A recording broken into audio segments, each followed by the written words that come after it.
Namaskar, good morning. We would start with two technologies today. We will look at the solar air heaters along with dryers and then we will look at the biogas scrubbers. I was told that you will be visiting the biogas plant on Friday, I believe, yeah. So, I thought I will include some of those things.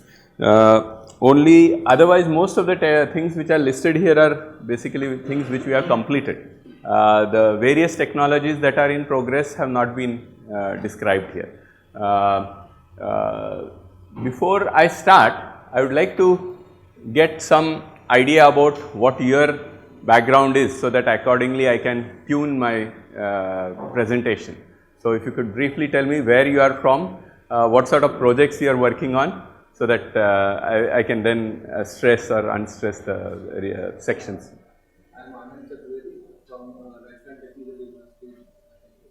Okay, so what are the projects you are?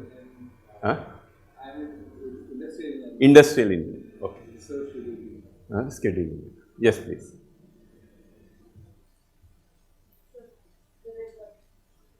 Red button. Right.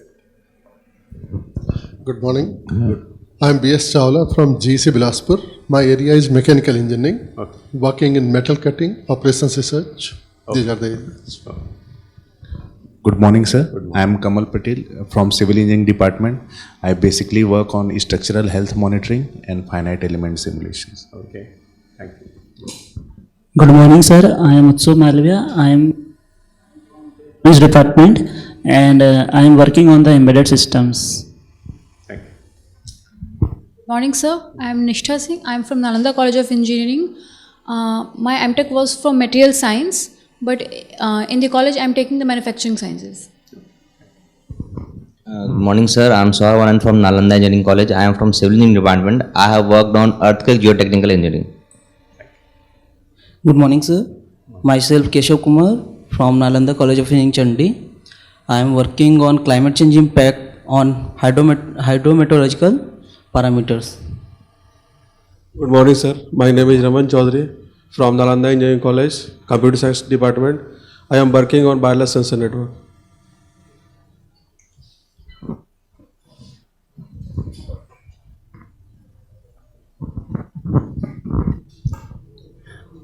Good morning. I am Rajiv Kumar.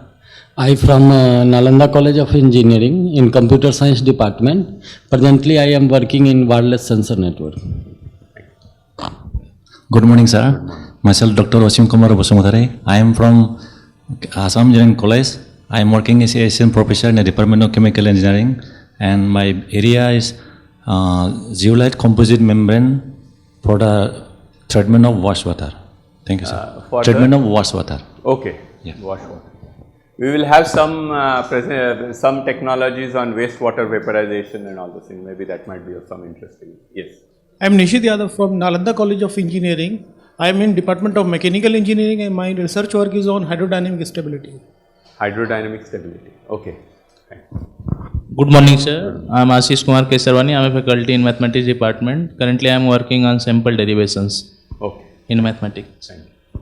Good morning, sir. I am Swagata Sinha from Nalanda College of Engineering. My background is chemistry and currently I am working on optical biosensors for different environmentally and biologically important hazardous materials. Thank you. My name is Kuldeep Kumar Dwivedi.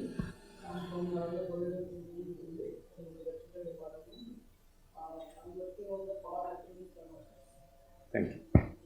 Good morning, sir. I am Dr. Amuda from Nalanda College of Engineering. I am Assistant Professor from Electrical Department. Actually, I am just working on proposals for submission in the C division of DST, Women Technology Park in Bihar. Okay. Thank you and welcome all of you again for this presentation. Let me see how I can make this relevant to you people. So we will be looking at solar air heaters and dryers and then biogas scrubbers, essentially how we started off and how we progressed through the whole thing. Okay. And then we will also look at some other renewable energy technologies. So far our heat pump lab started in 1996. We got one room and now we have a ground plus 2-story building and still we are feeling short of, finding it short of space. We have filed around 32 patents. Out of that, the first 17, all of them have been granted. We have had 100% strike rate on that. So recently 7 have been defended so far this year, and 8 of them are pending review, means so we are hoping that even these 7 will get issued. I am one of the institute chair professors in the department. Okay, so our activities have been mainly in the electrical and heat driven multi-utility heat pumps. Heat pumps are systems where we can heat a fluid using less energy than what heat we are supplying. Like our air conditioners, it takes up about 3.52 kilowatts of cooling. With 1 kilowatt of input power, you get 4.52 kilowatts of heating outdoor, that is rejected. Okay. So, we are getting 3.52 kilowatts of cooling with 1 kilowatt of input power, we are getting 4.52 kilowatt of heat rejection outside. So, in a heat pump, we are using this heat which is being rejected outside. So, with 1 kilowatt of input power, we can get 4.5 kilowatt, if not 4.5, at least more than 4, 4.2, 4.3, depending upon the situation, depending upon how it is integrated. Okay. So, the main advantage of this is that you get a multiplier effect. So, if you are using room heaters, if you are in winter and all those things, and then you are using 1 kilowatt heater, you get 1 kilowatt of heat. Here you could put in 1 kilowatt of electrical power into the compressor or the heat pump system, including fans and everything, and you get close to 3, 3.5, 4, 4.5 kilowatts of heating. So, that is a multiplier. So, that is the COP. COP is defined as useful effect divided by energy input. In this case, the useful effect, if it is heating, then we call it a heat pump. If the useful effect is refrigeration, we call it a refrigerator or a air conditioner or cold store or things like that. Okay. So, we are working on heat pumps where at least one of the primary utility is heating. We can have heating along with cooling, and that becomes even more interesting because you have cooling for which you are paying and you get heating as a bonus. Okay. And then the COPs go quite high. The 5-star ACs today, the COP is around 3.5, 3.6 in that range. Okay. So, if you are talking about heating COP, it will be 4.5, 4.6, okay, under similar test conditions. And then if you are talking about heating and cooling concurrently, say let us say you in my house, even today I took a bath in my house using our own heat pump, which we have been using since 2003. It is a 4-in-1 heat pump, does 4 things at one time if required. So, it does air conditioning in 2 rooms, my hall and bedroom. It does give me hot water for bathing, dishwashing, washing machine input.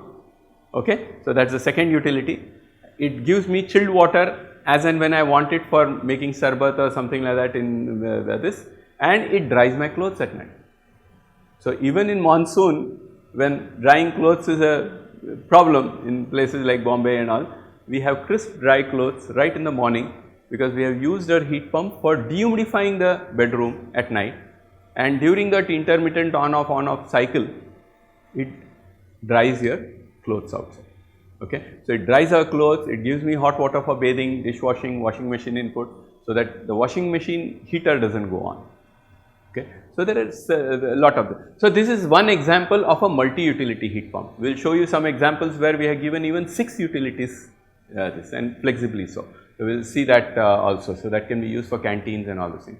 Then we have exhaust heat recovery technologies, where we are recovering heat from engine exhaust, from gas turbine exhaust, from furnaces and stentors and all those things for various things. So, that is another thing. And then renewables. Renewables, we have solar air heaters, solar dryers, solar steam generators, solar cookers, solar water heaters which can heat water from ambient to 90-95 degrees in a single pass, no recirculation, no pumps required.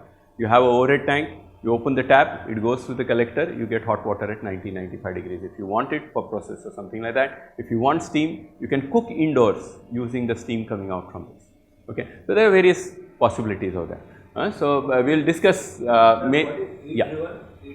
heat driven means heat is the input, like what I just gave you example, electricity is the input. Now, you can use low grade heat or high grade heat. Low grade heat like radiator hot water from a car or from a engine or a trawler, and use that heat at 70, 80, 90 degrees centigrade to produce cooling, to produce refrigeration, to drive the heat pump. Yes, yes, yes. So instead of electrical power being supplied, in fact mechanical power being supplied, it works using heat as the input. Okay. So we have solar refrigerators. Okay. Solar refrigerator is using heat as the input. Okay. So we will see some this. So that is the heat driven and then the electrically driven. Okay. One of the systems which I had built while I was in US, I came back to India in 1993. I joined IIT in 94.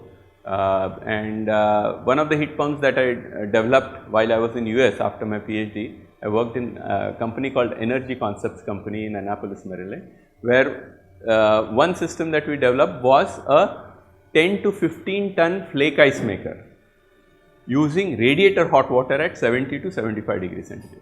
And we literally sold ice makers to Eskimos. That unit was working in Kotzebue, Alaska for the last 24 years. Probably it is still working. Okay. Last I had heard was about 2-3 years ago, where it was still working since 1993. Okay. And it is taking heat from the radiator hot water circuit at 75 degrees centigrade. It would return it back to the radiator circuit at 70 degrees centigrade, and using this heat between 75 and 70, it will produce refrigeration effect at minus 20 degrees centigrade to run a flake ice maker, and that flake ice maker would make flake ice 10 to 15 tons depending upon the requirement per day, and then that flake ice would be used to pack up fish to fly it out of Kotzebue, because in summer is the only period when the seas are thawed and it's a permafrost area, so there are no roads and all. Even fuel comes in by flight most of the time, except for 1 or 2 barges that come in summer. So the fish, salmon is one of their primary earning, and so to fly that out, they need to pack it with this ambient temperature is around 20 degrees centigrade. One would imagine why Alaskans need this.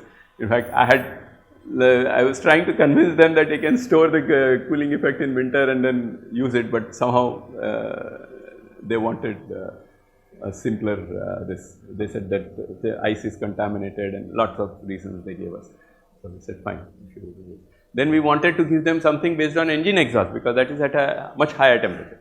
Even the power generated there was locally produced only using gensets, and the fuel for the genset would fly in from the by aircraft. So you can very well imagine what would be the cost. Similar situation exists in good part of our Leh Ladakh area also, except for the periods when the roads are clear. Otherwise, fuel also has to be brought in by this many times. Of course, it becomes very, very costly, and even transporting by road to such a distance is a costly affair. Okay. So any saving that we can do on fuel and other things by integrating and utilizing waste heat is going to be a good opportunity. So although I don't see any of you directly working in this, but control systems for this, for the cooling systems, means electronic this sensors, so that while sitting here we can monitor the health of the unit in Alaska or in Kotzebue. All those things I think are some of the opportunities that you might want to consider, and reducing the cost, keeping it simple, reducing the cost and making it reliable is going to be the key to this, and that is what we have tried to do here. So we will start with the solar air heaters and dryers. We will look at the various types of solar air heaters, dryers, and what are the issues with them and how our collectors are taking care of this. We will look at the salient features of the plastic air heaters, evacuated glass tube air heaters, this going up to plastic air heaters, we have taken up to 60-70 degrees centigrade. In fact, our collectors became so efficient that we started melting plastic within the collector if there was no withdrawal of heat from that. Okay. So then we requested DST, which was one of the funding agencies for that, to allow us to go to aluminum. So we did that. We will talk about that.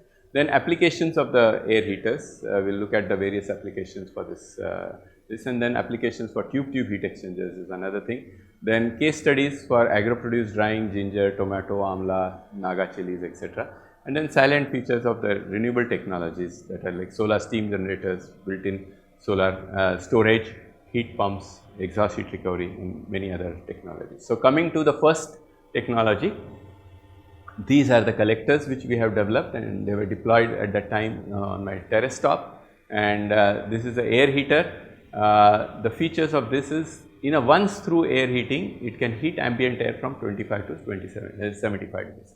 So, the air comes in at the bottom end and the top end, it is drawn in from both sides, and then from the center it is taken out, and by that time it heats up from 25 to 75. The maximum temperature we have achieved in this is around 119.6 degrees centigrade in Mumbai in a once through system.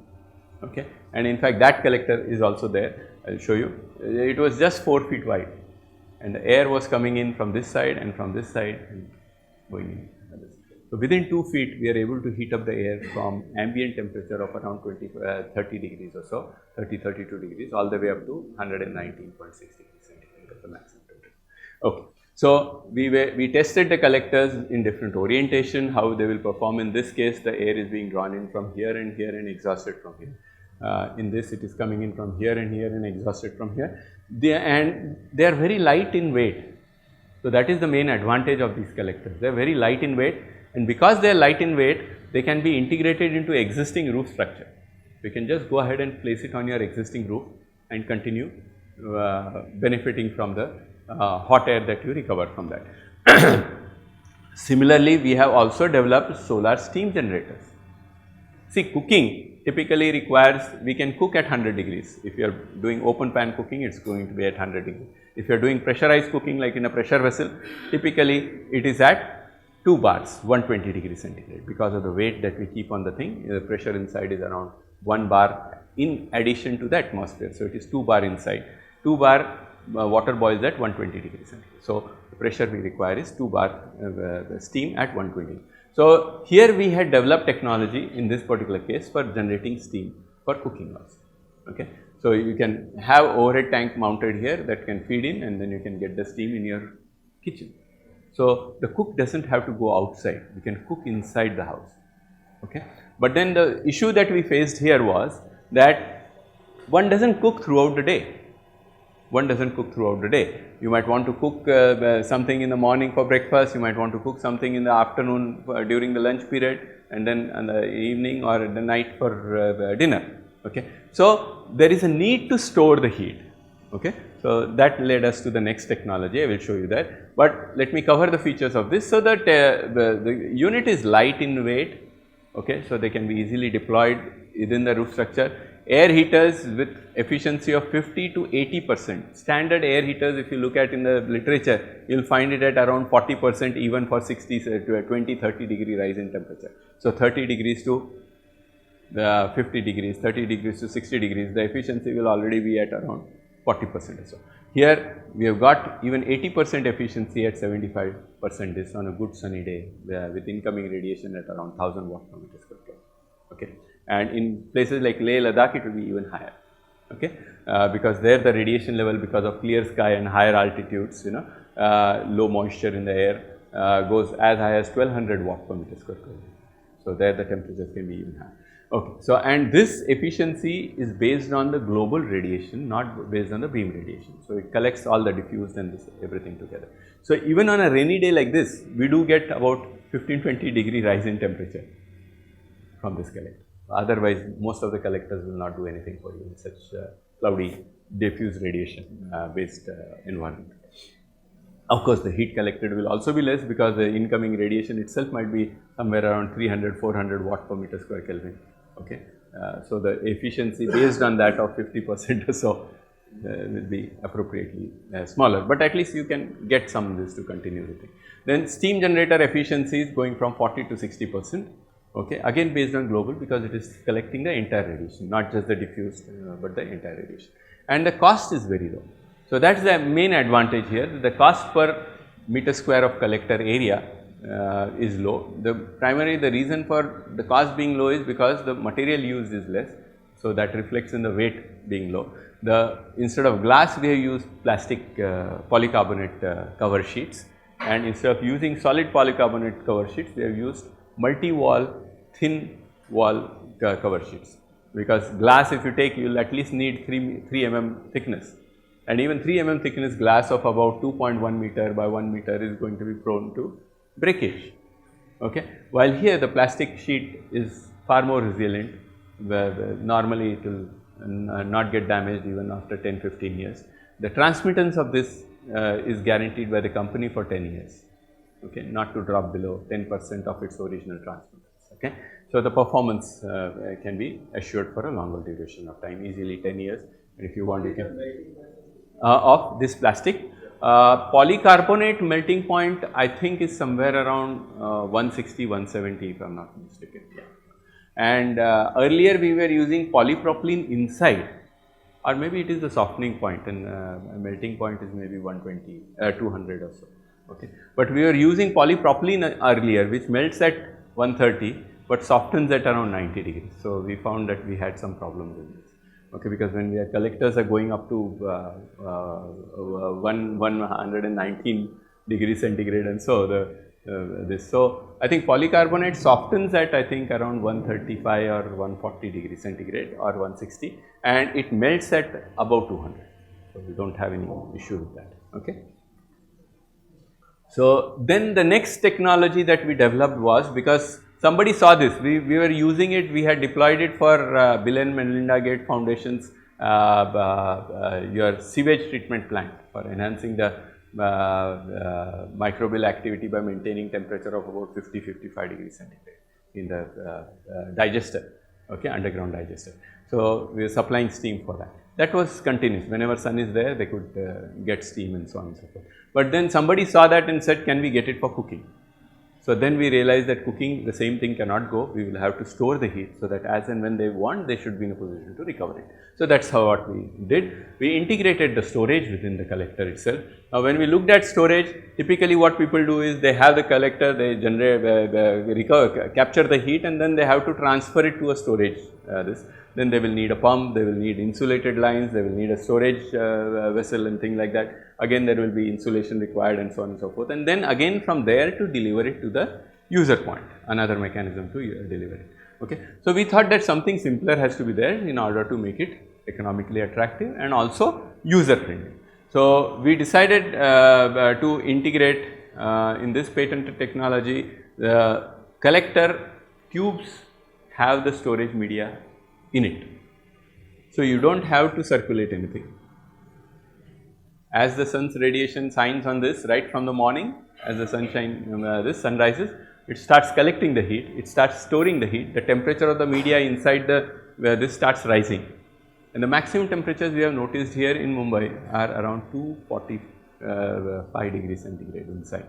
If you do not harness it around somewhere around 130 or so, this is the temperature it reaches. Okay. We have different media depending upon the application. We are storing it in sensible form though. We are not using PCMs, we are not using phase change material. Okay. It can be, we have done with steel, stainless steel, aluminum, we have done solid materials, yeah. Then sands, different types of sands we have tested. Okay. So, depending upon the application and this temperature range that we want, because most of these materials can withstand the high temperature. You see, most of the other liquids or phase change materials you put in, they will have a limit beyond which it will dissociate or degrade or thing like that. And as you can see, this is the temperature which we have achieved in this. And in some of our collectors, not this type, but some of our other collectors, temperatures up to 360 degrees have been achieved in these kind of installations. Okay. So, the durability of the media which is used as storage is also heat ring. Okay. And the expansion, contraction and all those things, that it should not break the tubes, because these are glass tubes. Okay. These are the same tubes which are typically used for 80-degree hot water generation. The Chinese tubes which are imported, and then some people are assembling them here, or the collectors themselves are getting sold by Chinese manufacturers. Okay. So, same mass produced tubes, which are typically used for only 80 degrees, we are using it for the high temperature application. So, that is the innovation that we have here. We have done something inside the tube is as it is, but we have done something inside the tube which enables us to get good efficiencies, even good tracking type collectors and all those things with double axis tracking, Schefflers and various other parabolic and all, they find it difficult to achieve 60%, and that too on global radiation. They might have 70% efficiency based on beam radiation, but 70% efficiency based on beam radiation would typically be less than 60% on global radiation. No, it is stationary. The only thing we have here is we have the ability to tilt it as per the solar declination once every 15 days or once in a month or maybe a couple of times in a season if you want to. Otherwise, you can put it optimally for the overall year and then leave it as that and accept the lower output at so you can optimally configure it so that year round you get more or less sufficient heat for your operation. So, this was used for cooking of rice, okay. And then we have 60% efficiency of this. Now, the storage type collector, the cost ranges from this. All stainless steel construction will get you up to 10,000 rupees per meter square, and then of course taxes, transportation and other things, installation will be addition based on the site conditions. So, this can be used for cooking, this can be used for residential single family cooking also. Okay, so you do not have to go out and then cook, you can do the cooking inside. Okay. Then we deployed some of the solar air heaters, say places like Leh, Ladakh and all where the ambient might go to -20, -30 degrees centigrade also. So, we can give 40-degree hot air using this. Okay, this is less, and then many times the Jawans, they are going to be out in the field. Okay, at the night they are going to come back, evening they are going to come back. So, evening we want heat, but then at that time there is no sun. So, we devised a storage within the columns of this. So, we said we can use the columns because cost is always an issue. We need to start the research with cost and end up with cost. We have to put our technologies and all those things and developments in order to make sure that it is. So, first we have to get a good picture about what will be sellable, what will be cost effective and so on and so forth.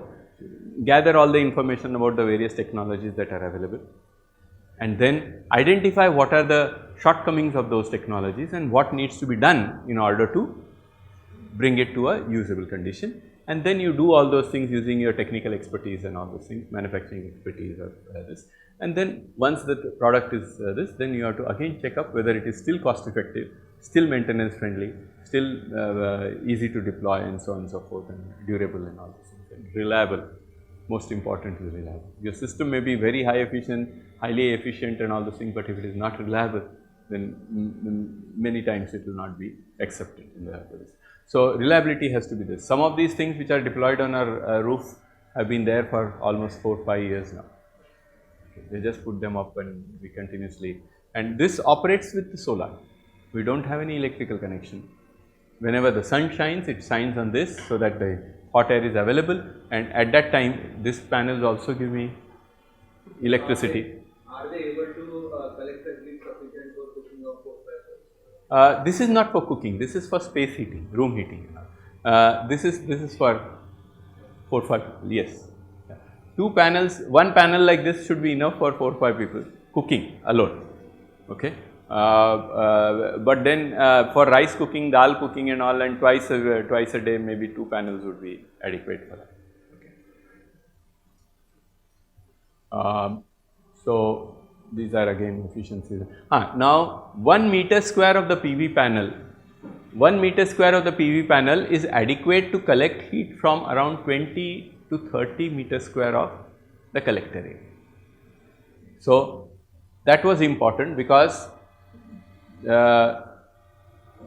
if the pressure drop on the collector through the collector is high, my blower power will be high. If the blower power is high, I have to give more power input from the PV panels, and that is additional cost, okay, for my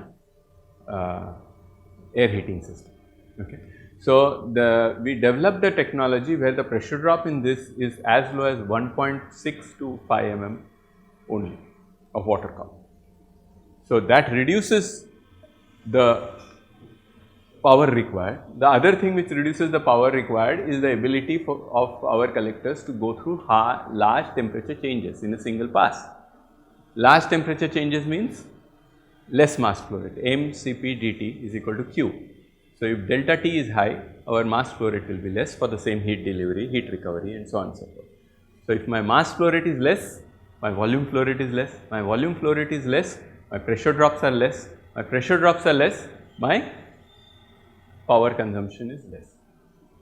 So, if my mass flow rate drops to half, my velocity drops to half. My velocity drops to half, the pressure drop through a particular passage will become 1/4 because velocity is half, pressure drop is proportional to square of velocity. So, pressure drop becomes 1/4 for the same length of the passage, okay. And then actually if the mass flow rate going through that is low, okay, I can gain more temperature change, and that is how we are playing it out, okay. So, going to high temperature changes reduces my mass flow rate, my reduced mass flow rate along with reduced pressure drops give me reduced power. My mass flow rate reduces to half, my power consumption for the blower or pump is going to become 1/8. And how do I get my mass flow rate to half? My delta T is doubled. So, if I triple the delta T, it will become 27 times less, and so on and so forth, okay. So, that is the trick we have played here in order to get this. This was installed in, 20 such panels were installed in Leh Ladakh area also. And in fact, this was the then Hill Council chief, equivalent to our chief minister, thing like that, I was told, okay. So, he showed some interest in that. We had deployed 20 meter square collector in the army, this, and then we had taken a couple of extra panels, so we presented one to them. They wanted to use it for drying of agro produce and all this. So, this is another collector which I said very light collector. Here we had gone up to 119.6 was a maximum we had reached, and regular, that was with the efficiency of 37%, but from 33 to 104 the efficiency was 60%. Now 60% efficiency with once through heating up to such high temperature is, you can find lot of applications in lot of different industries. Take it textiles, take it paint shops, for bakeries and all, also you can get preheated air and so on and so forth. So, a lot of options are there.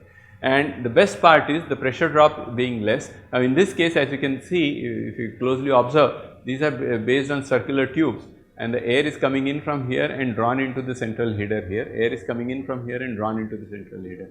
So, this is 4 feet. So, we are drawing the air through only 2 feet of the passage, and within 2 feet we are able to get from 33 to 104, more than 70 degrees rise in temperature. Conventional collectors, the researchers think that in order to increase heat transfer coefficient, they need to make the flow turbulent. To make the flow turbulent, they increase the velocity. As you increase the velocity, I just told you what happens. The pressure drop becomes 4 times this, and when you increase the velocity in the same passage, what happens is your mass flow rate, if you double, the heat required to raise it from a particular temperature difference is going to be doubled, okay. So, in order to make it turbulent, they increase the velocity 2-3 times, okay. So, that means that they need to put several collectors in series to get to the same temperature, if at all they manage to do that. That means not only the pressure drop per collector is high, they are putting several collectors in series. So, then the total power consumption goes up significantly. So, we have taken exactly the reverse direction. So, many times you might realize that the solution is not in the way the other people are struggling to get through, okay, but taking a totally different opposite direction, soundly based on theory and this, okay. So, that was this, and here our collector cost was very low, okay, weight, okay, about 5 meter square collector weighing only 45 kgs, and that 45 kg includes these stainless steel stands and all. Otherwise, the collector weight was only, I think, 38 kg for 5 meters. Very, very light collector, okay.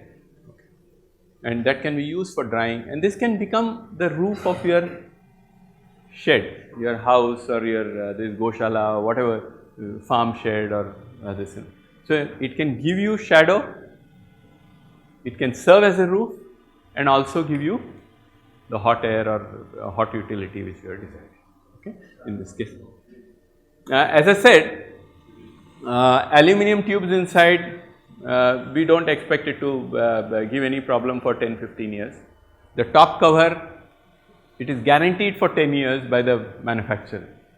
It is double UV protected, this we buy, okay. So, durability wise, I do not think that is 10 years, and typically you will see some of the case studies I will be presenting for drying. You can get the typical payback will be well within 1 year, some of them even much shorter than that.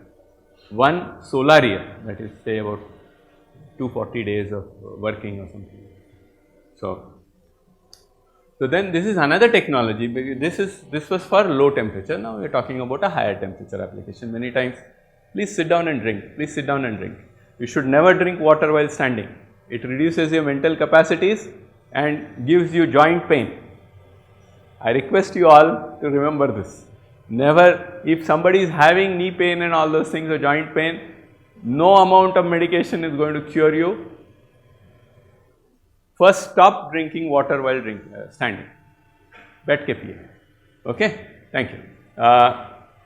So coming to the cost. This is a very low cost. This, as you can see, now we have put reflectors here. Okay, so instead of putting more number of tubes, we are putting reflector. Reflector can be cheaper depending upon the type of reflector and thing like that. Okay, but exposed reflector leads to degradation due to environment and all those things. Okay, so frequent changing and all those things will be required. So we'll show you another technology where we have covered the reflectors within the polycarbonate. So then we can use a lower cost reflector which is not necessarily weatherproof but extensively used in your lighting fixtures and all those things. High reflectivity of 95 but relatively lower in cost because it is protected from the weather. Otherwise they need to specially treat it for weather resistant this and all those things. Plus when you clean it, it might get scratched. So the reflectivity will suffer. So instead of that we put the reflectors inside and then covered it with a cover, and covering it up with a cover then gives us high durability. Okay, we have, as I said, some of the installations of the steam generators and all which we had deployed with the reflectors have been working for more than this. We have installed one 300 people rice cooking thing in one of the hostels here now. Maybe this will start working from the next session. Okay. Evacuated means it is like a thermos. That glass tube, it is one tube inside another and that space in between the two tubes is evacuated. So when the inner surface heats up, okay, double tube, yes, concentric double. That's the 80-degree hot water tubes, same tubes we are using here, but we are delivering air at up to 300 degrees centigrade. And this type of collector, here the reflector, this was small. The concentration ratio was only about 2.1. When we went to a collector with 3.2 concentration ratio, we had reached temperatures as high as 360 degrees centigrade also, and stagnation temperatures going above 400, 420, 417 degrees centigrade. And in fact, the selective absorber surface which is deployed inside these tubes were not supposed to be durable beyond, not recommended to be used beyond 400 degrees. So we then stopped doing that. We said we will wait till higher higher temperature tubes are available in the market because people were working on something which will go to 500 and so on and so forth. Then we said our technology is ready to use for higher temperatures. Okay. What is the conversion? Here 40 to 60%. Okay. So even for this high, so you can see some of the charts. Right from the day in the morning for air heating, right at the morning at around 9:30 in the morning, the temperature, this blue temperature, this is the collector outlet temperature. So right in the morning also it is somewhere around 148 degrees centigrade or so, and at noon time it goes as high as 288 degrees, about 280 degrees in this case. And then even in the evening at 5:30, it is still higher than 150 degrees centigrade. So throughout the day, I can easily say that this collector can give you around 150 degrees throughout the day. Okay. And if you integrate a storage, this did not have a storage, but if you integrate a storage, all the higher temperature heat available could be stored, and that could extend this to beyond this. Notice that here the solar radiation is almost tapered out already. Look at this, only 440 watts. Here it was around, here incoming radiation. Here it was around, peak was around 900 plus, somewhere around 950 or so, and here you can see that it had already gone as low as 200 and still you are getting 155. That is the stored heat within the collector, okay, that is being tapped during the, okay. So, this is the year round performance that we had checked, okay, different months of the year, east west orientation, north south orientation, and you can see the maximum temperature outlet we had reached here, okay. Of course, this shows clearly that the east west orientation is the preferred orientation because that gives you higher temperatures as compared to the north south, this north south installation, okay. And the over the day collector integrated efficiencies are of this order, you can see this throughout the day, okay. So, you can see that this is much better. So, for a 9-hour efficiency when we calculated, we out of the total intercepted radiation by this 2.1 meter square collector installed at 26.7 degrees angle to the horizontal, the intercepted radiation was 7.1 kilowatt hours for the 2.1 meter square, and we were able to deliver 3.3 kilowatt hours in that time of around 9 hours, okay. And then the efficiency works out to be about 60. Is that clear? Okay. So, much better than what normally we will see in this. So, a few case studies for you, okay. So, this can be used for drying of grapes, onions, herbs, spices and so on and so forth. So, in this case we are talking about drying of onion. So, if you take example of 12 kg of per day of onion, it can be dried to give you 2 kg of dried onion, okay. You take 12 kg of onion, you are going to remove some skin and eyes and all those things and then chop it up or slice it and then dry it. The onion typically you will have a weight loss of almost 80%, okay. So, you will get out of 10 kg you will have about this, okay. So, in that case we have taken the price of onion to be 50%, dried onion to be 50% of what we purchase in the supermarket, okay. So, if the supermarket price is 18 rupees per 100 grams, we assume that the farmer who is going to dry this is only going to get half that rate at his point, because there will be other people in the loop to take it from him and give it to somebody else. So, even based on that assumption, okay, and assuming a procurement price of 5 rupees, because 5 rupees is a reasonable price for the farmer, many times they do not even get 2 rupees per kg. In fact, even half rupee or so, they just dump it because they can't even afford to transport that thing. So, there is a lot of wastage. So, there is a way to reduce the wastages and try and use this. So, in this case the initial cost of the dryer, taking it at 20,000 rupees, your maintenance cost annual 10% of this is assumed, and PV consumption is 10 watt PV will be required to circulate this. So, so it can be also operated off grid if you put in a small PV panel, and this gave a payback of around 250 solar days without accounting for any accelerated depreciation or any subsidy entry, okay. So, not only that you are saving about 1 liter of diesel per day, okay. So, around 250 liters per year, this using this 2 meter square collector, it is also saving around 0.7 tons of emission, CO2 emission per year, okay. So, this is one of the dryers. So, this collector is hooked up to this. So, this is the drying chamber which is made out of insulating this. So, we are just sucking out air. When we suck out air, the ambient air enters the collector, gets heated, and that heated air goes. Of course, this was insulated, okay. It is just shown here to see that it can, how it is. So, this is just connected into the dryer, and then in the dryer, although the air coming from the collector could be at 75-80 degrees centigrade, we do not want to expose the product to anything more than 40-45 degrees centigrade, or maximum 50 degrees depending upon the product, okay, because otherwise the product quality, the your essence and various other this nutrients might get lost because of over heating, okay. So, the dryer chamber is designed in such a way that is this, and only one fan here which operates on the PV panel is able to operate the whole system, okay. So, onion drying 12 kgs you start with, peeling and all other losses. So what was loaded into the this was around 8.9 kgs. What we finally got in the dried form was around this. Moisture loss, drying efficiency was only this. The collector efficiency was high, but not all the heat delivered by the collector gets used for drying. The dryer outlet is also warm. So some part of it will go. So the efficiency of the dryer into the efficiency of the collector is what is the net efficiency which we get here. So onion slices are that you get after 2 days of operation.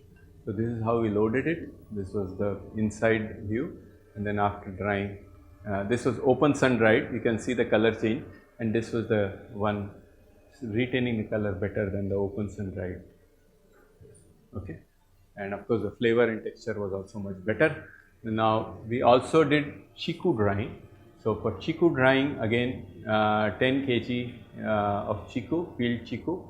Peeling loss was around 2.1 kg, and we got about 8 kg put in, and we got about final dried chiku was about 2.8 kg of this, and in this case the drying efficiency that we found was around this 25%, because chiku is not sliced. I mean, it's more difficult to this because of the bulk. Moisture has to diffuse from the core to the edge before it can vaporize from this, while onion it is sort of porous and thing like that, so it becomes easier to dry. Okay, so in this case also then we found that it was very good. So this was the final color retained. Otherwise, many times you see that it has become totally dark. Okay, so that was not the story in this case. Okay. Then we checked these out for nutrition value also, whether what was the initial and the final nutrition value. Initial and the final this. So the fresh chiku had this, and the final dried chiku as per our client's requirement. So the moisture reduced from 73% to 11%. Protein got concentrated, fat got concentrated, carbohydrates got concentrated, sugars was untraceable here, went to this, and so on. So it's really nice, sweet to taste and all, very palatable. Okay, then we got it checked from a food lab also, and they went through various sensory tests and all these things, and we found that on a scale of 9, our unit scored very high.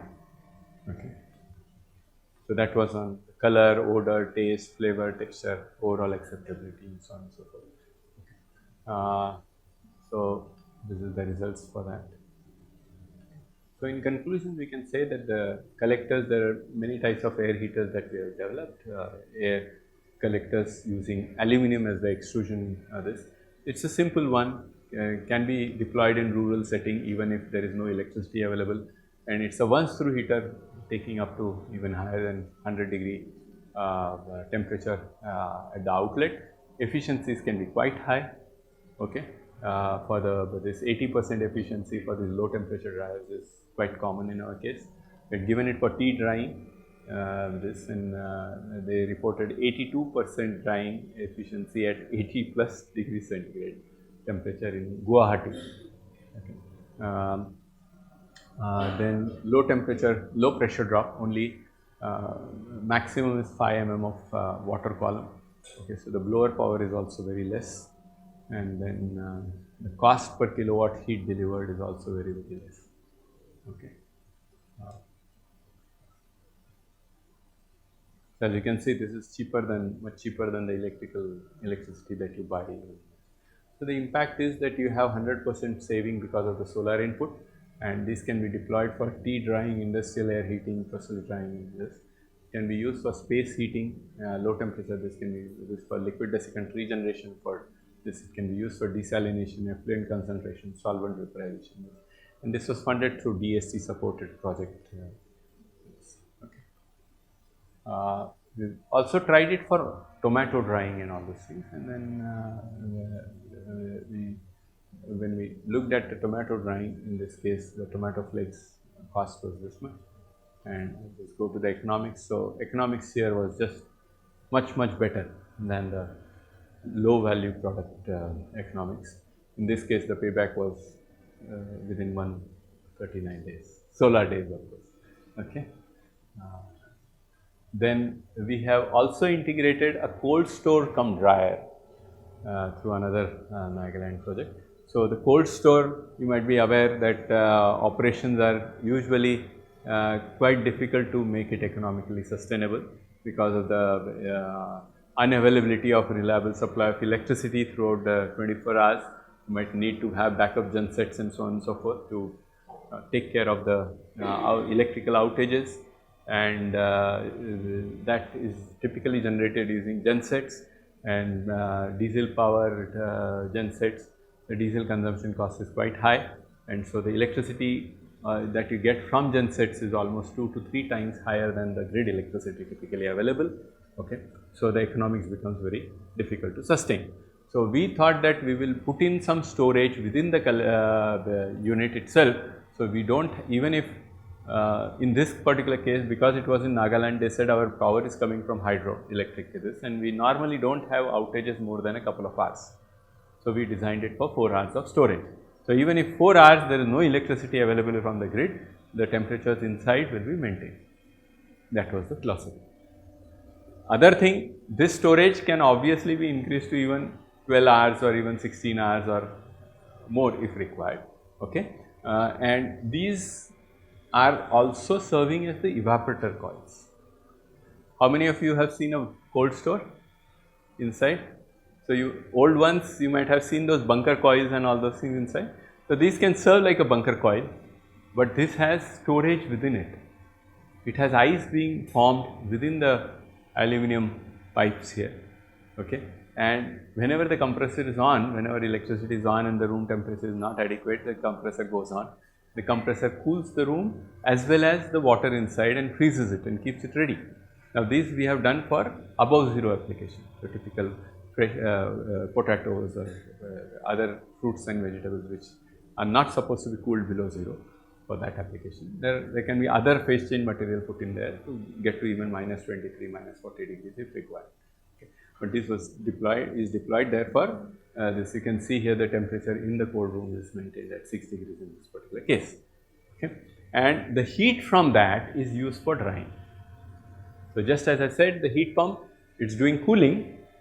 So, if the COP of this heat pump at that say operating at minus 2, minus 5 degrees centigrade is say 2, then the heating COP is going to be 3. It is going to dump out 3 units of heat, 2 units of cooling, 1 unit of power input, 3 units will be delivered. So, that 3 units of heat is then taken for drying. Okay. Refrigerant can be whatever we want, but in this particular case we took R22 because that is the standard readily available unit in India. In India we are still okay with 22, now it is going to be phased out, but it can be changed to 134A or any other refrigerant that we want. For larger cold stores we will probably recommend ammonia. This CO2 is still a bit far away, and ultimately we would like to use air and water as a media. But those technologies we have not developed fully yet. Okay. Okay. So, the added revenue from the drying operation is so high that it more than pays for the operation of the cold store. Even if you do not charge anything for people who are putting their produce in the cold store, you still make profit based on the drying that you get from the condenser heat. Instead of cooling it from water, if you are using as if we are cooling it, if your outside temperature yes, with the water or chilling plant, then it is somewhere around 25 or so. But if you are heating using it as heat pump, then the dryer temperature is 78. No. In this case, the dryer, the drying, this is low temperature drying. It is drying at temperature of 40-42 degrees centigrade. You see, if the ambient is 30 degrees centigrade, okay, it takes in ambient air, heats it up with the condenser heat. So, if 30 degrees coming in, it will go to 35 degrees. If it is 35, it will go to 40 degrees, and then that low temperature heat is used for drying. Maybe at the most 10 degrees rise in temperature. Okay. Okay. So, this was installed in Nagaland, in Kohima, and then we also deployed the air heaters on the terrace. So, one of the part of this whole drying facility, the roof was made out of our collectors itself. Okay. So, there was no second roof below. So, it served as a roof as well as the, okay. And 27 collectors were sent from here, fabricated and sent from here, and I think 26 were deployed, one they kept for some other purpose, and then you can see the ducts placed here. So, they would just suck the air, and then that air will come down through this duct into this biogas dryer, biogas power dryer, biomass based backup, because if there is, it's raining or something like that, and they want to continue, or at night they want to continue drying, then they can fire the biomass at that time and continue. Okay. And the fans for this were put up here. There were only, I think, 2 fans of 24 watt each for the 27 collectors on the top, and the power for that was collected from these panels here. In fact, there was surplus power available from this. Okay. So, just 1 meter square, 3 panels were used for 27 collectors of 2.1 meter square air heat. And so that air was, warm air was brought in here, it was put into this unit they had developed their own. So, we just supplied hot air into that. So, whenever solar hot air is available, they do not have to fire the biomass. When it is not available, they can fire it in this. So, they have been using this, these are some of the products that they have sent us the images of.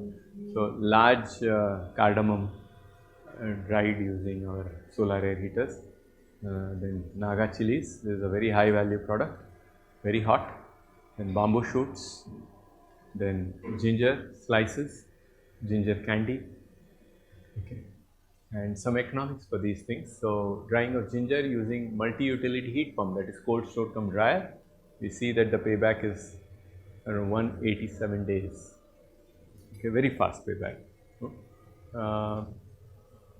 So, a 2.5 ton compressor based system, okay. So, moisture removal is 100 kg per day.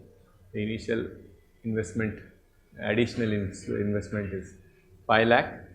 So, the conventional cold store will probably cost around 10, this is costing 15. So, 5 lakh is the differential, and that is giving me quantity of raw material, cost of raw material assuming 10 rupees per peak harvesting season, labor required and all those things. And you can see that the revenue generated per day assuming 50% of the supermarket price is this much and profit is this much. Okay. So, looks to be very attractive, okay, and it varies by the product. When we go to naga chilies, the payback reduces to just 65 days. This is because the high value of the naga chilies get sold at 2000 rupees per kg, okay. So, the differential increase, and so the payback was very fast. Okay. So in different seasons you can do different produce can be dried, herbal herbs, spices, or neem leaves, tulsi leaves, you have moringa leaves and all those things. So, they all can go into our medicinal products and all those things. So, that can generate additional revenue for the farmers in the rural community, and if we can improve their livelihood, I think we will reduce the stress in the cities, it will reduce the stress in terms of the urban planning and other the congestions and all those things. So, I think overall it will be more sustainable. So, these are some of the things that we are doing to which will have repercussions on that front also if appropriately deployed. So, as you can see here for naga, this using solar dryer with biomass backup. Here also the naga chili, even for solar 77 days. Earlier we were talking about 250 days, 165 days, now we are talking about 77 days, but that is because of the high value of the naga. Of course, that might not be available throughout the year, but then other products can be done. So, if you look at ginger, it goes to 225, but still quite okay if you can get payback in 1 year. You can double your capacity every year for a few years and then you will be quite rich. Okay. So, it should be self-sustaining in that. So, what is the impact of the multi-utility heat pump and this? multi-utility heat pump used for operating cold store come this. Okay. Cold store operation is improved when heat is recovered from the drying, because instead of hot air, you are having this cooler moist air to heat, and it can improve your performance by 10 to 15%. Drying at low temperature gives you better retention of aroma and nutrition and other things. So it can be a high value dried product as compared to conventional sun drying or even conventional high temperature drying using electric heaters or things like that. Because in electric heaters you would want to do it with higher temperature, because you cannot afford to lose, you cannot afford to have high airflow, because the air is going to come in at a particular temperature and go out at a particular temperature. So that difference in temperature is the heat loss. So your dryer efficiency takes a toll if you dry it at low temperature, but here the heat being almost free, you can afford to dry it at low temperature, and if you dry it at low temperature you get a better nutrition, better aroma, better health effects from consumption of that type of product. And so it will be, it can fetch you high value also if you market it appropriately. So these are some of the things. Then solar air heaters powered with PV can make it totally 100% safe. For solar or heat pump assisted? No, that dryer for the heat pump assisted. See, this is your condensing unit here. Your 5-ton condensing unit is typically what we give for 2.5 ton cooling, because 5 ton of air conditioning is at 7.2 degrees evaporator, but this is operating at -2, -3 degrees. So because of the lowering of evaporator temperature, the evaporator pressure goes down. So if the evaporator pressure goes down, the density of vapor goes down. If the density of vapor goes down, the compressor is displacing lesser mass flow rate, so its cooling capacity drops. So a 5-ton air conditioning compressor system, condensing system, split air conditioning system will typically give you around 3 tons of cooling. We offered them for 2.5 tons. We kept in some margin and let it be. So being the first unit that we are deploying, we thought that we will keep enough margins. So that condensing unit is only this big, and that is here behind this, and then almost the same size ahead of it is the drying unit. About say 4 feet by 1.5 feet is the condensing unit, outdoor condensing unit for a 5-ton system, and another similar space for the drying section. Yes. Okay, so that's shown here.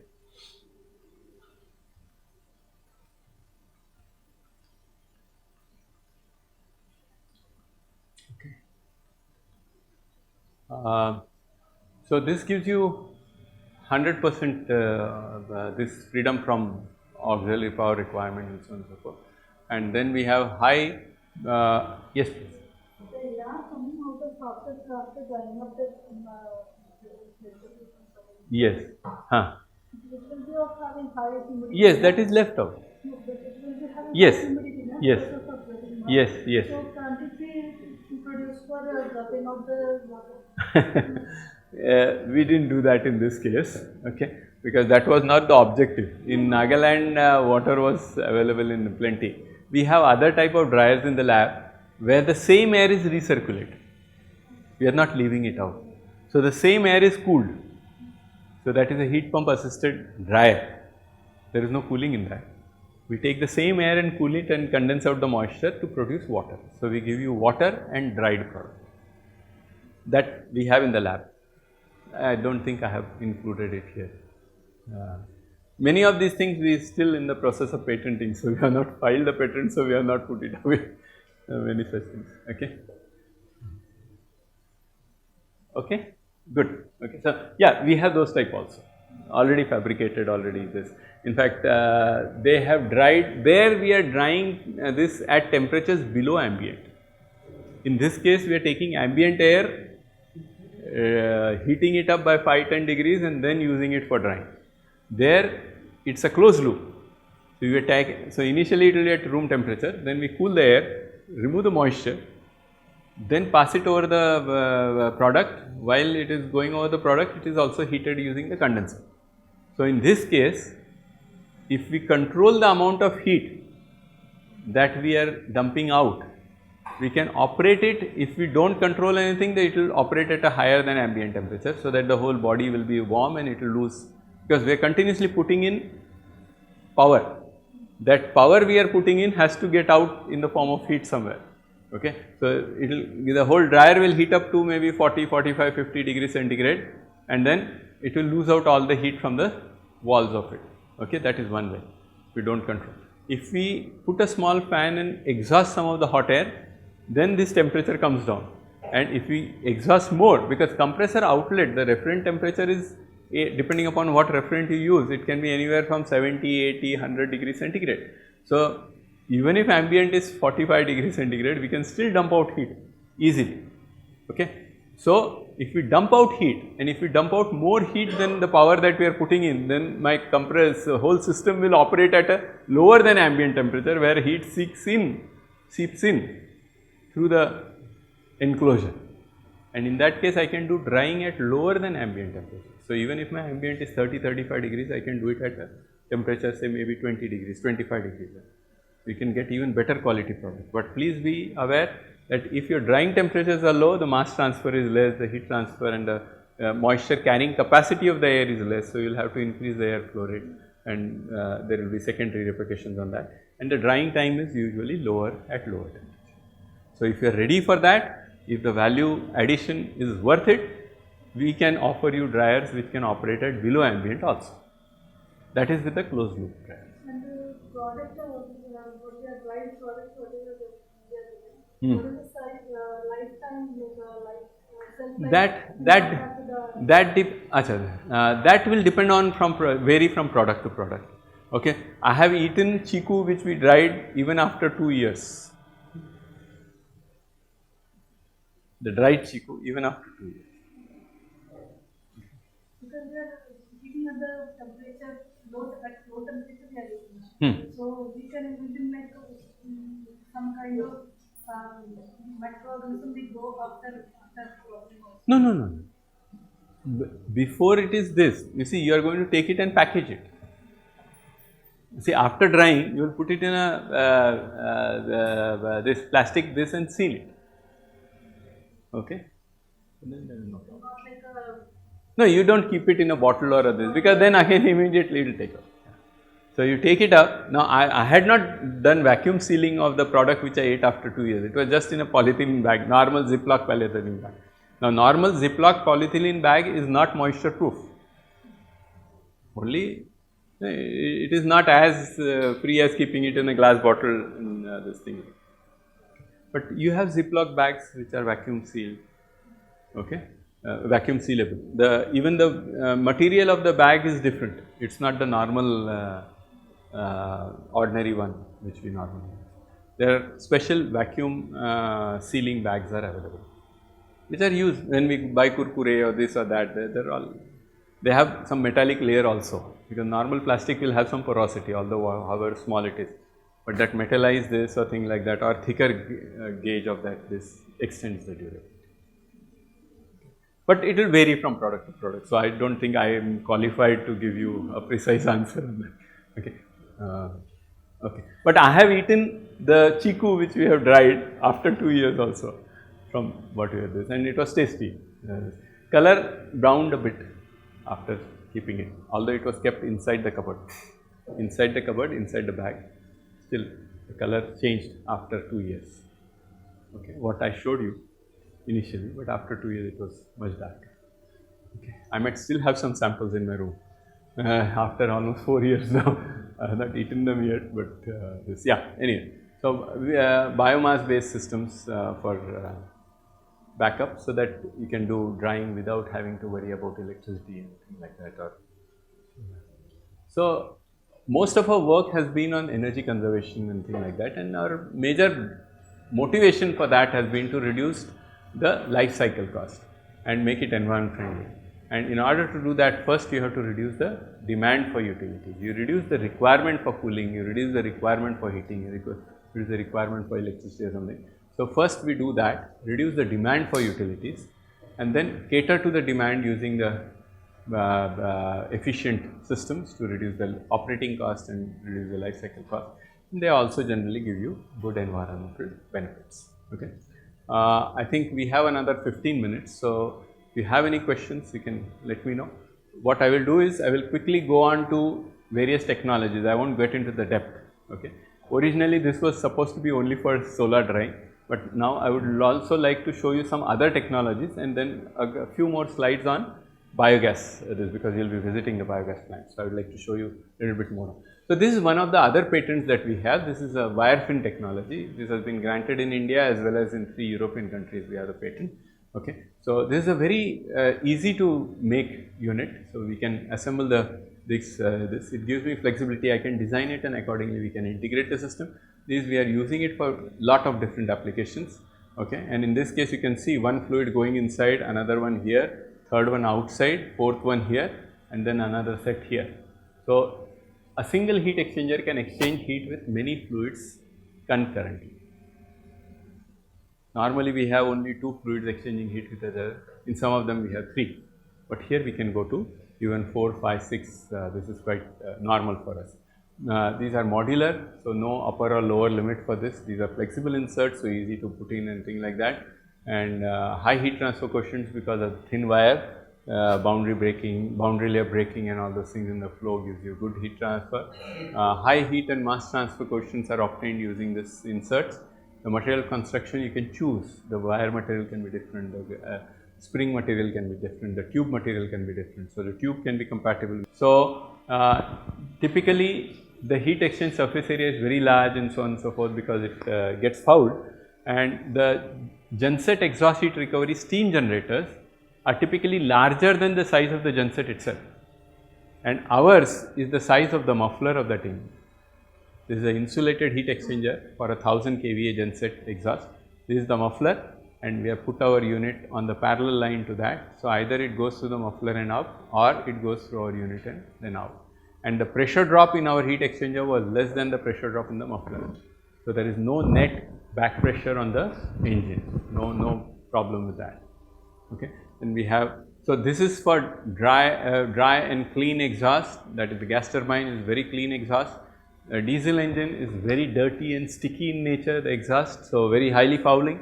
And then we had developed for this, so this was installed in a 5-star hotel in Chennai, and my client had installed almost somewhere between 50 to 60 installations from 135 kVA to 6 megawatt genset. In fact, in one of the industries, there were 6 megawatt gensets fitted with our unit side by side. Okay. And they can be used for air heating, water heating, thermic fluid heating, steam generation, ammonia water solution generation, or liquid desiccant regeneration for dehumidification or drying, other things. And it can be deployed on engines, gensets, diesel, gas, furnace oil based gensets or biogas based gensets also we have deployed. Then we can put it on the gas turbines or furnaces. We put one on the aluminum furnace in general aluminum, and then Stentor exhaust heat recovery where the chemical fume, the solvents condense out and they need to be cleaned periodically. And then this is for your coal dust. So, very fine dust floating around with the air exhaust that was choking up their tubes, and they had to open up the heat exchanger and clean it almost every day.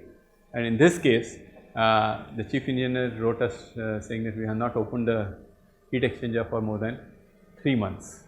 So, then they said we would like one more unit, and we had designed this heat exchanger in such a way that the heat exchanger surface could be vibrated while it is in generating steam. So, every 4 hours for 20 seconds the vibrator will go on and all the dust will fall down and it will be almost as good as fresh again. So, that was this, and then we gave them one more unit based on all the learnings, and then we licensed it to them. So, this was also fabricated in a lab. These larger units were fabricated in my client's fabrication shop. This was also fabricated entirely in our lab. So, then these are sorption refrigeration systems, hybrid air conditioning where air conditioner and liquid desiccant is put together. You will see some of the benefits here. You get very high COP, low compressor size required, and so on and so forth. And shipboard chilling using engine exhaust, and then liquid desiccant based air conditioning and things like that. Okay. and multi-utility heat pump, air conditioning, potable water and hot water from solar and other. This is one of the recent technologies we are licensed on rotating contacting device, and your biogas scrubbing is also similarly is based on similar technology. In this, the discs are textured discs, and then the water falling on them makes it rotate. There is no motor provided for each rotor to rotate.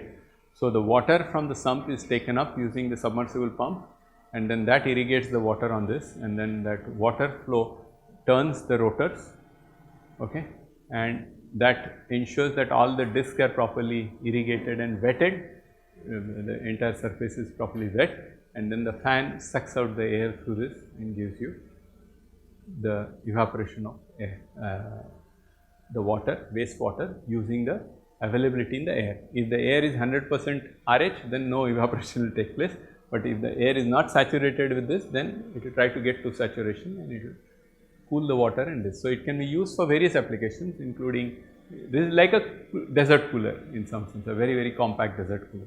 So, this one was used for wastewater vaporization, and in this case it was able to vaporize 1650 liters to 3200 liters per day, depending upon the ambient condition. In IIT Mumbai, where the humidity is relatively high, we were able to vaporize 1650 to 1850 liters per day. And when this was tested in my client's location in Ahmedabad, they could get up to 2250 liters per day. Then it is now deployed in Rajasthan, where it is going up to 3200 liters per day using the same unit. So, it depends on the humidity of the ambient condition. Okay. And the power consumed is for this earlier unit was 1.1 kilowatt for the fan, and about 2 pumps of 140 watt each, one here and one at the opposite corner. So, total power was this and this, and now the COP worked out to be, in Mumbai, the COP for this worked out to be 33. So, 33 times less electrical power required compared to the thermal energy needed to vaporize that water. Normally, industry uses multi-effect evaporators and supplies heat, and then they go to 3 or 4 effects. They will get 3 or 4 COP with thermal input. Here we are putting electrical power input and getting up to 33.3 COP. In Rajasthan, the same value we have hit so far is 63.6 with an improved fan. No, this disc itself acts like that.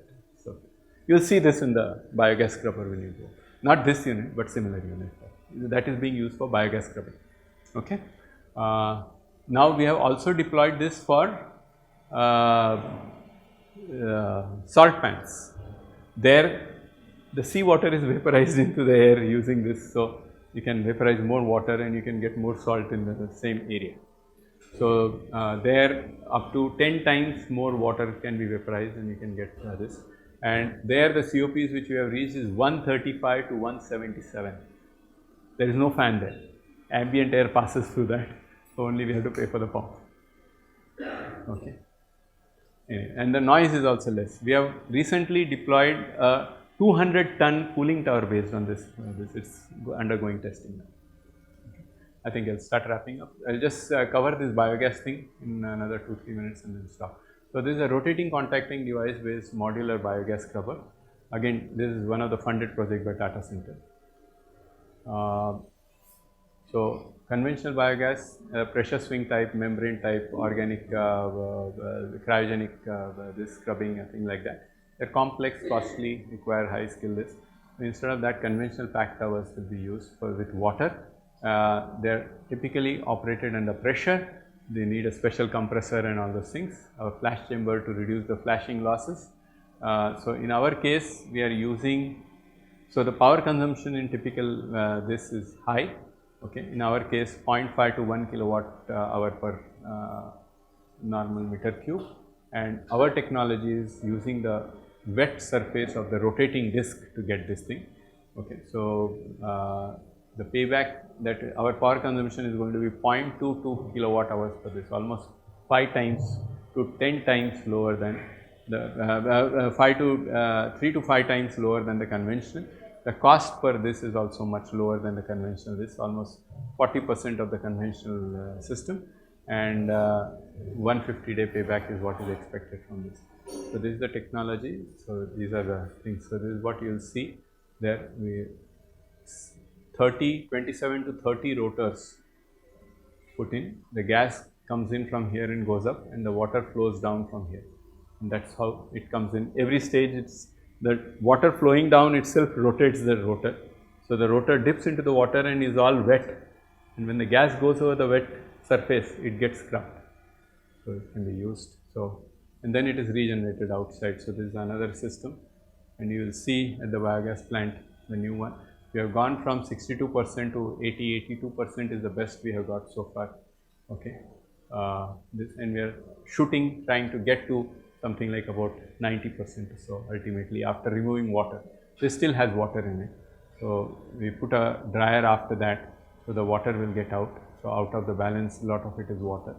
So that water will get removed. Okay, and we are working on how to reduce the CO2, oxygen and the nitrogen from this also. There are some leakages. So this is what you are going to see when you go to Friday. Okay.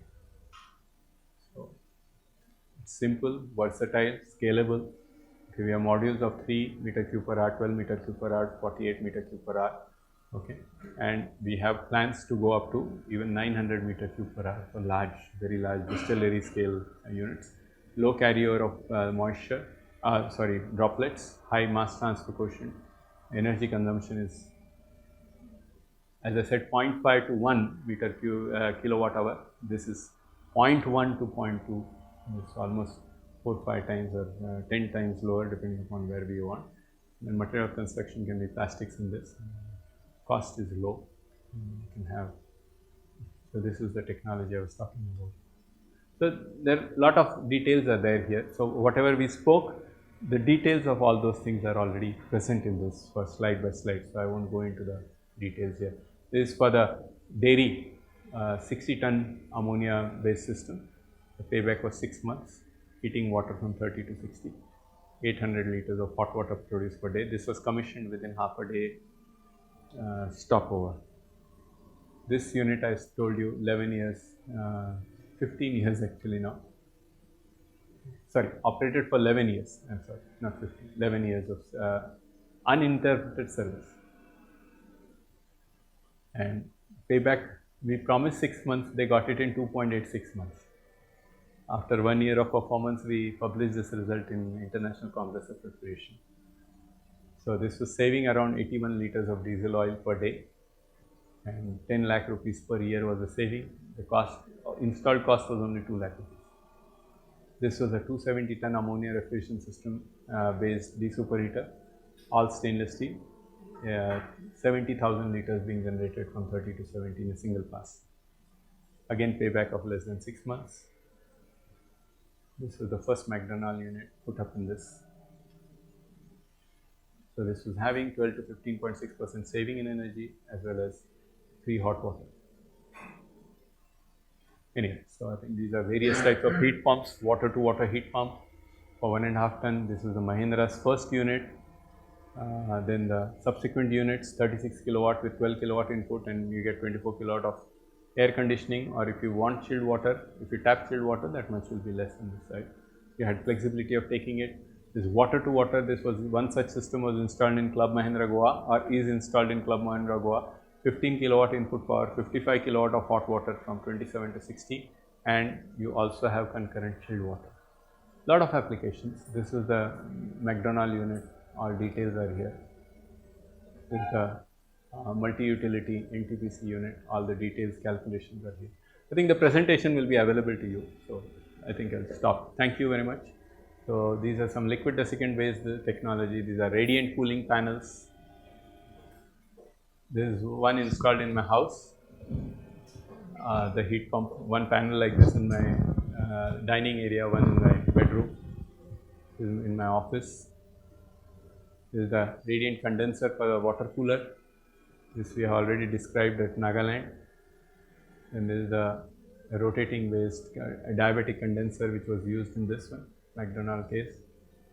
Plastic air to air heat recovery. This we have already seen. Shrimp farm aeration and various other things, air to air heat recovery using liquid desiccants. These are some of the applications of the rotating, this aeration, air conditioning, dehumidifiers, cooling towers, evaporator indirect evaporator liquid desiccants, scrubbing of gases, gas purification, okay, exhaust gas kitchen, laboratory, fume hood exhaust scrubbing, very low pressure drop, so this salt pans, RO water for this. So many things. These are some of the technologies, 25 odd technologies have been already licensed for various applications. Thank you very much. If you have some questions, yeah. Yes, yes. In fact, I have been consulting to NTPC and Gammon. So when these cooling tower, these rotating disc based cooling towers, the pressure drop is less than 1 mm. Typical padding has about almost 4 to 6 mm, 4.5 to 6 mm pressure drop. So the natural draft cooling towers, NDCD, the canopy of that tower is almost 100 to 150 meters. So that will come down by 1/5. Yes, because the pressure drop is 1 mm instead of 6 mm, 5 mm, 6 mm. So imagine the repercussions in terms of cost and speed of operation and speed of execution. Now our first 200-ton system is getting tested. It's operating now in Aditya Birla Group, and after that we will be going to maybe 30,000 or so, and then we'll scale up to the power plant. And we can use seawater. That's the beauty. Yeah. Thank you.